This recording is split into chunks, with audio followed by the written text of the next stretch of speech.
well, Tip called me up. He called my management up actually and said he wanted to meet me. And I didn't really know why, but I've always liked T.I. and his music, you know, growing up. And so I was like, hell yeah, he's a legend. Of course I'll meet him. And he was in LA. And I went to the studio and met him and met Tamika, and she was there and everyone. And he was like, let me talk to you. And he sat me down at a table and he was like, look, I think you're really dope.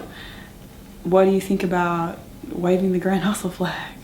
So exactly what he said to me, and I was like, what does that mean exactly, waving the flag? What do you mean? And he was like, I want to have this thing, Hustle Gang. It's like the new Grand Hustle. I want, you know, I don't want people to think of Grand Hustle as just the southern thing. Like, I want to expand it. And I got this guy Chip from England and Trey and a bunch more other people, and he was like, I'm really interested in you and I like your music a lot, what do you think? And I was like, well, you know, I'm pretty sold on this Interscope thing. I don't think a Grand Hustle situation is really possible, but I don't have an executive producer, so maybe we can do that. And he was like, all right, cool. So we worked on some music out in Atlanta for like probably a month, and I just liked them all so much. I started to feel like kind of a bit of an outsider. Like, they were all in the crew, like, we're Grand Hustle, you're visiting. And I was like, I don't want to visit, I want to be on this fucking team. Like, I want to be Grand Hustle too. Hey, what's up? And so that's how it happened. Definitely the number one thing, not to be affected by you know, rumors or beefs or things like that that get you annoyed.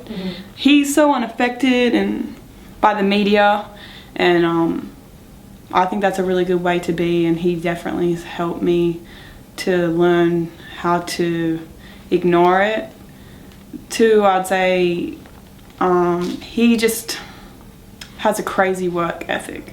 And I always thought I had a strong work ethic until I started getting in there with him, and he can like multitask and be in all different rooms doing crazy stuff, and he'd be like, we can beat that record, like don't. I kind of set myself a bar, and then when I feel I pretty much reached it, I won't try to go beyond that. And even when he sets a bar and reaches it, he still tries to top it and top it, and I really have learned that from him over the last couple of months. Like, just because you reach your goal, don't stop trying to top it. And then I'd say as well, he doesn't live in a bubble, even though he has, you know, he's standing.